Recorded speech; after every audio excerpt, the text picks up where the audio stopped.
Hello, അസ്സാം വലൈക്കും.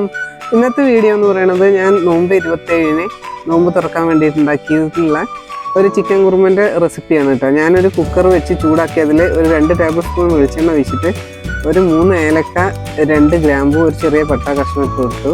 അതിൻ്റെ കൂടെ 1 ടീസ്പൂൺ പെരുംജീരകം കൂടെ, വലിയ ജീരകം കൂടെ ചേർത്തിരുന്നു. അതൊന്ന് പൊട്ടിയതിൻ്റെ ശേഷം ഒരു 3 വലിയ സവാളയാണ് ചേർത്തിട്ടുള്ളത്. ചോപ്പ് ചെയ്തിട്ടോ അല്ലെങ്കിൽ സ്ലൈസ് ചെയ്തിട്ടോ എങ്ങനെ വേണമെങ്കിലും കട്ട് ചെയ്ത് കൊടുക്കാം. ഇനി ഈ ഉള്ളി വാടാനും വേണ്ടിയിട്ട് ഞാൻ ഉപ്പിട്ട് കൊടുക്കുന്നുണ്ട്. ഈ സമയത്ത് തന്നെ ഞാൻ മൊത്തം കറിക്ക് വേണ്ടിയിട്ടുള്ള ഉപ്പ് തന്നെ ചേർത്ത് കൊടുത്തിട്ടുണ്ട്. ഇത് നമുക്ക് നന്നായിട്ടൊന്ന് വഴറ്റിയെടുക്കാം. കുറുമ ഉണ്ടാക്കുന്ന സമയത്ത് എപ്പോഴും ഉള്ളി നന്നായിട്ട് വഴറ്റി കിട്ടണം. ഉള്ളി നല്ല അതിലിടുന്ന ഇൻഗ്രീഡിയൻസ് ഒക്കെ നന്നായിട്ട് വഴറ്റി കിട്ടിയാലേ കറിക്ക് നല്ല തിക്നെസ് ഉണ്ടാവുള്ളൂ, അല്ലെങ്കിൽ അതിലൊക്കെ പച്ച അടിക്കണമെന്ന് തോന്നും കേട്ടോ. അപ്പോൾ അതിൻ്റെ കൂടെ തന്നെ ഞാൻ 2 തണ്ട് കറിവേപ്പിലയും കൂടെ ഇട്ട് കൊടുത്തിട്ടുണ്ട്. ഇനി നന്നായിട്ടൊന്ന് വഴറ്റിയെടുക്കാം. പിന്നെ ഇതിലേക്ക് ജിഞ്ചർ ഗാർലിക് പേസ്റ്റ് വേണമായിരുന്നു. പേസ്റ്റ് ആയാലും ചതക്കിയതായാലും കുഴപ്പമില്ല. അപ്പോൾ ഞാൻ ഫ്രിഡ്ജിൽ സ്റ്റോർ ചെയ്യലാണ് സാധാരണ ജിഞ്ചർ ഗാർലിക് പേസ്റ്റ്. അതിൻ്റെ തീർന്നിരുന്നു കേട്ടോ. ഞാൻ 1 ടീസ്പൂണേ ചേർത്തിട്ടുള്ളൂ. ഒരു 1.5 ടേബിൾ സ്പൂണോളം വേണം. കാരണം എരിവിന് ഇതിൽ വെറും കുരുമുളകും ഈ ജിഞ്ചർ ഗാർലിക് പേസ്റ്റൊക്കെ ഉള്ളൂ, പിന്നെ പച്ചമുളകും ഉള്ളൂ, അല്ലാതെ നമ്മൾ മുളക് പൊടിയൊന്നും ഇടുന്നില്ല. അതുകൊണ്ട് തന്നെ ജിഞ്ചർ ഗാർലിക് പേസ്റ്റ് ഉണ്ടെങ്കിൽ ഒരു 1.5 ടീസ്പൂൺ വരെ ആവാം.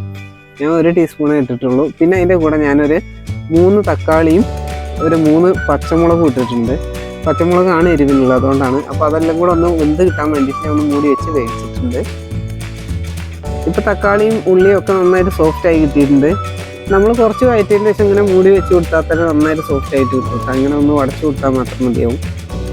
ഇനി നമ്മളിതിലേക്ക് ചേർത്ത് കൊടുക്കുന്നത് ഉരുളക്കിഴങ്ങാണ് കേട്ടോ ചേർത്ത് കൊടുക്കുന്നത്. ഒരു 3 ചെറിയ ഉരുളക്കിഴങ്ങാണ് ഞാൻ എടുത്തിട്ടുള്ളത്. ഇതുപോലെ കുറച്ച് അത്യാവശ്യം വലുപ്പത്തിൽ കട്ട് ചെയ്ത് കൊടുക്കണം. പറ്റ ചെറുതായിട്ടുണ്ടെങ്കിൽ ഉടഞ്ഞു പോകും. ഉരുളക്കിഴങ്ങ് ഇല്ലയെന്ന് വെച്ചിട്ട് ഈ കുറുമ ഉണ്ടാക്കാൻ പറ്റില്ല എന്നൊന്നുമില്ല. ഉരുളക്കിഴങ്ങ് ഇല്ലെങ്കിൽ സ്കിപ്പ് ചെയ്യുക, അത്രേ ഉള്ളൂ. പിന്നെ നമ്മൾ ഈ കറിയിൽ ചേർത്ത് കൊടുക്കുന്നത് മസാലയാണ് കേട്ടോ. മസാല പറഞ്ഞാൽ ഒരുപാട് മസാലയൊന്നുമില്ല. 1 ടേബിൾ സ്പൂൺ കുരുമുളക് പൊടി ഇട്ട് കൊടുത്തിട്ടുണ്ട്. ഈ കറിയിലേക്ക് എരിവിനായിട്ടുള്ളത് കുരുമുളക് പൊടിയും പച്ചമുളകും ഇഞ്ചിയൊക്കെയാണ് കേട്ടോ. അപ്പോൾ അതിൻ്റെ അളവുകൾ നമുക്ക് എരിവ് എത്രത്തോളം വേണം അതിനനുസരിച്ച് മാറ്റി കൊടുക്കാം. പിന്നെ ഗരം മസാല ഇട്ടിട്ടുണ്ട്, അത് 1 ടീസ്പൂണാണ്. അതുപോലെ തന്നെ 1/2 ടേബിൾ സ്പൂൺ മല്ലിപ്പൊടിയും കൂടി ചേർത്തിട്ടുണ്ട്. മല്ലിപ്പൊടിയും ഒരുപാട് ആവാൻ പാടില്ല, അപ്പോൾ അതിൻ്റെ കളറൊക്കെ മാറിപ്പോവും. അപ്പോൾ അതും ആവശ്യത്തിന് മാത്രം ഇട്ടാൽ മതി. 1/2 ടേബിൾ സ്പൂണാണ് ഇട്ടിട്ടുള്ളത്. വലിയ സ്പൂൺ, ടേബിൾ സ്പൂൺ പറഞ്ഞാൽ വലിയ സ്പൂണാണ്, അതിൻ്റെ പകുതി ഇട്ടിട്ടുള്ളൂ. പിന്നെ കഴുകി വെച്ചിട്ടുള്ള ചിക്കനും കൂടെ ഒന്ന് ഇട്ട് കൊടുക്കുന്നുണ്ട്. ഇനി നമുക്ക് അത് നന്നായിട്ടൊന്ന് ഇളക്കി കൊടുക്കാം. ഞാനിതിലേക്ക് ഇട്ടിട്ടുള്ള ചിക്കൻ്റെ അളവ് പറയുകയാണെങ്കിൽ 1 കിലോ വാങ്ങിയിട്ട് അതിൽ നിന്ന് കുറച്ച് ഞാൻ സ്നാക്കിന് വേണ്ടിയിട്ട് മാറ്റിയിരുന്നു. അപ്പോൾ ഒരു 3/4 കിലോ ഒക്കെ ഉണ്ടാവും. പിന്നെ ചിക്കൻ്റെ കഷ്ണങ്ങളൊക്കെ കുറവാണെങ്കിൽ കുറച്ച് ഉരുളക്കിഴങ്ങ് കൂട്ടി കൊടുത്താലൊക്കെ മതി. അതൊക്കെ അഡ്ജസ്റ്റ് ചെയ്യാൻ പറ്റുന്ന പരിപാടികളേ ഉള്ളൂ കേട്ടോ. അപ്പോൾ നന്നായിട്ട് മിക്സാക്കി കൊടുത്തതിന് ശേഷം നമുക്ക് ഇതിലേക്ക് ആവശ്യത്തിനുള്ള വെള്ളം ഒഴിക്കാം. അപ്പോൾ ഞാൻ ജിഞ്ചർ ഗാർലിക് പേസ്റ്റ് ഫ്രിഡ്ജിൽ എടുത്ത് വെച്ചിരുന്ന കുപ്പി ഞാനൊന്ന് ചുവറ്റി ഒഴിച്ച് കൊടുത്തിട്ടുണ്ട്. അപ്പോൾ അതും പിന്നെ വെള്ളം കൂടെ ആയിട്ട് മൊത്തം ഒരു 1.5 കപ്പ് വെള്ളം ഞാൻ ഒഴിച്ചിട്ടുണ്ട്.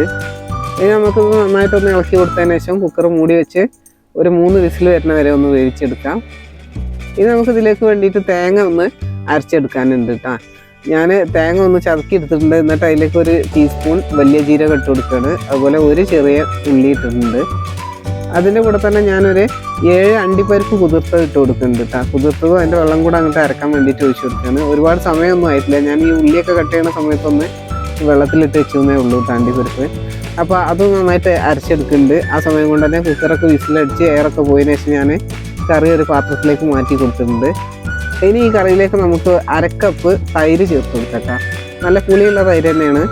ഇത് തൈര് ഇല്ലെങ്കിൽ ചെറുനാരങ്ങ നീരായാലും മതി. 1 ചെറുനാരങ്ങൻ്റെ മൊത്തം നീര് ഒഴിച്ചെടുത്താൽ മതിയാവും കേട്ടോ. അപ്പോൾ ഇത് നന്നായിട്ട് ഇളക്കിയെടുക്കുന്നുണ്ട്. ഒന്ന് മിക്സാക്കി കൊടുത്തതിന് ശേഷം നമുക്ക് നേരത്തെ അരച്ച് വെച്ചിട്ടുള്ള തേങ്ങ ചേർത്ത് കൊടുക്കുക. ഇതിൽ പല സാധനങ്ങളും നമ്മളെ വീട്ടിലില്ലെങ്കിൽ അതിനനുസരിച്ച് മാറ്റി കൊടുക്കാൻ പറ്റുന്നേ ഉള്ളൂ. തൈരില്ലെങ്കിൽ ചെറുനാരങ്ങ ചേർക്കുക. ചെറുനാരങ്ങ ഇല്ലെങ്കിൽ സുറുക്കണ്ടല്ലോ വിനാഗിരി, അത് ചേർക്കുക. അതുപോലെ ഈ തേങ്ങ ഞാൻ അരച്ച് ചേർത്തത്, അരച്ച് ചേർക്കുന്നതിന് പകരം നമുക്ക് തേങ്ങാപ്പാൽ ചേർക്കണമെങ്കിൽ അങ്ങനെയും ചേർക്കുക, അതിനും കുഴപ്പമില്ല. അപ്പോൾ പല കാര്യങ്ങളും നമ്മൾ വീട്ടിലുള്ളതിനനുസരിച്ച് നമുക്ക് അഡ്ജസ്റ്റ് ചെയ്ത് കൊടുക്കാൻ പറ്റുന്നേ ഉള്ളൂ കേട്ടോ. എന്നാലും നല്ല ടേസ്റ്റി ആയിട്ടുള്ള കുറുമേനെ കിട്ടും. അപ്പോൾ ഞാൻ മിക്സിയിലുള്ള തേങ്ങയൊക്കെ മൊത്തത്തിൽ ഈ കറിയിലിട്ട് കൊടുക്കുന്നത്. ഇനി നന്നായിട്ടൊന്ന് മിക്സാക്കി കൊടുത്താൽ മതി. നമ്മൾ വെള്ളം ചേർക്കുന്നതൊക്കെ കറി എത്രത്തോളം നമുക്ക് തിക്നെസ് വേണമെന്നുള്ളതിനനുസരിച്ച് ഒഴിച്ചാൽ മതി കേട്ടോ. ചിക്കൻ വേവിക്കുന്ന സമയത്ത് തന്നെ ഒരുപാട് വെള്ളം ഒഴിച്ച് കൊടുക്കരുത്. അപ്പോൾ പിന്നെ കറി ആദ്യം തന്നെ ലൂസായി പോകും. നമ്മൾ ഈ തേങ്ങ അരക്കുമ്പോൾ കുറച്ച് വെള്ളം ഒഴിക്കല്ലോ. അതുപോലെ തൈരും ലേശം വാട്ടറിയാണ്. അപ്പോൾ അതൊക്കെ കണ്ടുകൊണ്ട് മാത്രം വെള്ളം ഒഴിക്കാൻ പാടുള്ളൂ. അപ്പോൾ കറിയൊക്കെ ഇവിടെ റെഡി ആയിട്ടുണ്ട്. ഇനി അതൊന്ന് വറവിട്ട് കൊടുക്കുകയാണ്. ഞാനൊരു 3 ചെറിയുള്ളി കട്ട് ചെയ്തിട്ട് 1 ടീസ്പൂൺ വെളിച്ചെണ്ണ ചൂടാക്കി അതിലൊന്നിട്ട് വറുത്ത് കൊടുക്കുകയാണ്. നമ്മൾ ഈ കറി ഉണ്ടാക്കുന്ന സമയത്ത് ആദ്യം വെളിച്ചെണ്ണ ഒഴിച്ചൊന്ന് ഗരം മസാലയൊക്കെ ഇട്ട് പൊട്ടിച്ചിട്ടുണ്ടല്ലോ.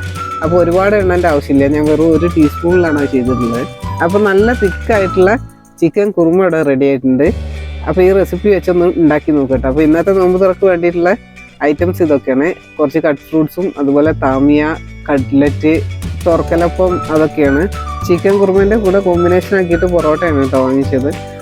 അപ്പോൾ വീഡിയോ ഇഷ്ടമായെങ്കിൽ ഒരു ലൈക്ക് കൊടുക്കുക, ചാനലിൽ നിന്ന് സബ്സ്ക്രൈബും കൂടെ ചെയ്യാം.